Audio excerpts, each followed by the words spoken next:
Російський диктатор Путін проливає сльози, обливає всі бункери зараз за тим, що президент Ірану Ібрагім Раїсі уже, значить, не з ним на цьому світі. Ну, хоча, може, і Путін в холодильнику, ми ж нічого не можемо ісключати, звісно ж. І, значить, написав бумажку цілу, надрукував, пише: «Уважаємий господин Хаменеї». Це він звертається до аятоли верховного керівника Исламской Республики Иран. «Примите глубочайшие соболезнования в связи с огромной трагедией, постигшей народ Исламской Республики Іран», пише Путін, російський диктатор, авіакатастрофу, яка забрала життя президента Сеєда Ебрахіма Раїсі, а також життя низки інших відних, каже Путін, державних діячів вашої країни. Сеєд Ебрахім Раїсі, на думку Путіна, был выдающимся политиком, бо видавав йому шахеди, понимаете? Вся жизнь которого была посвящена служению Родине и в бывшей війні Путина. Це я від себе додаю. Он по праву пользовался високим уваженням соотечественників, особливо тих, яких він закатував, вбив і поховав по в'язницях. І значительним авторитетом за рубежом. Так, про нього не забували згадувати, тому що санкції проти нього вводили без кінця. Як настоящий друг Росії, ну так, це єдине, оце друзі Путіна, бачите, оце друзі Путіна. Он внес неоценимый личный вклад в развитие добрососедских отношений між нашими странами. Да, добрососедських кривавих взаємин, мета яких була одна – розширювати агресію в своїх регіонах, аби весь світ втягнути в свої розв'язані війни.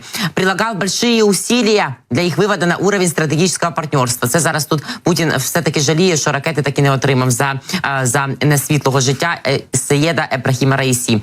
Значить, каже Путін, що довелося йому неодноразово зустрічатися з Ібрахімом Раїсі, та це ми теж знаємо. І завжди він буде берегти найсвітлішу пам'ять про цю замечательного чоловіка. Ви просто розумієте, да? Значить, ну, кукушка хвалить петуха, значить, отак диктатор один сумує за іншим. Прошу передати слова искреннего сочувствия и поддержки родным и близким, каже Путін, покойного президента і всіх погибших в этой катастрофе. А іранському народу він бажає душевної стойкості перед лицом столь тяжового, невосполнимої утрати. Ще й написав з уваженням, значить, Путін. Да? До нас нема поваги до нього.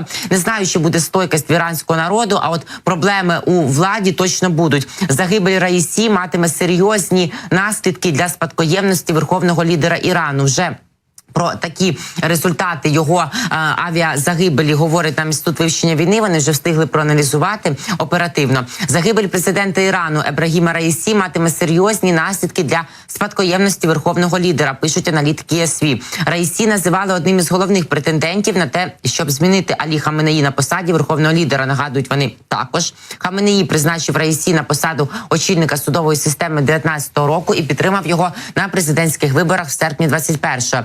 ЄСВІ пише, що наступні кілька днів можуть змінити найближчу і довгострокову динаміку режиму, включно з наступністю верховного лідера. Однак смерть Раїсі, зрештою, не змінить нинішньої траєкторії режиму, спрямованої на більш жорстку і консервативну внутрішню політику та більш агресивну регіональну політику. От мене теж, чесно кажучи, немає сподівань і ілюзій, що якимось чином зміниться вектор співпраці двох агресорів, двох диктаторських режимів Ірану та Росії. В звіті ЄСВІ сказано, що після смерті Раїсі перший віце-президент Мохаммед Мокбер тимчасово має виконувати обов'язки президента.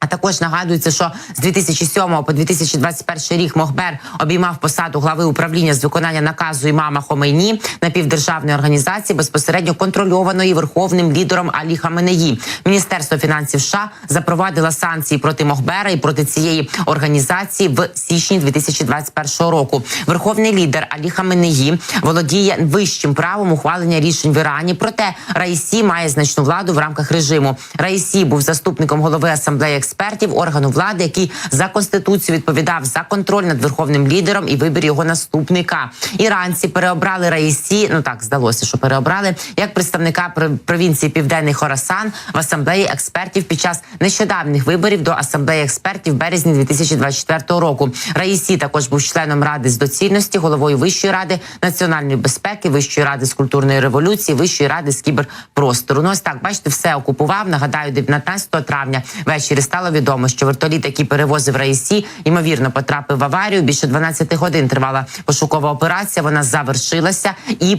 за її результатами можна констатувати наступне, що гелікоптер розбився під час повернення з іранської провінції Східний Азербайджан в Тебріз. Загалом загинули 10 осіб, серед них 3 члени екіпажу, охоронці Раїсі та іранські чиновники. Ось так, ніхто не вижив. Ібрагім Раїсі, міністр закордонних справ Ірану та губернатори низка не вижили. Друзі, нагадую вам, що триває наш збір на Toyota Hilux для Донецького прикордонного загону. Ми не зупиняємося для того, аби допомагати нашим захисникам виганяти ось таких ворогів. Ви бачите, які потужні диктаторські режими направду об'єднуються, аби якраз вести війну проти нас з вами також. Ну, але їх когось з них чекає Божа кара, когось ще інша. Але про це будемо детальніше розбирати, звісно, з експертами. А поки що, аби росіян на нашій землі чекала пекельна кара, збираємо на автівку. 360 тисяч гривень нам потрібно.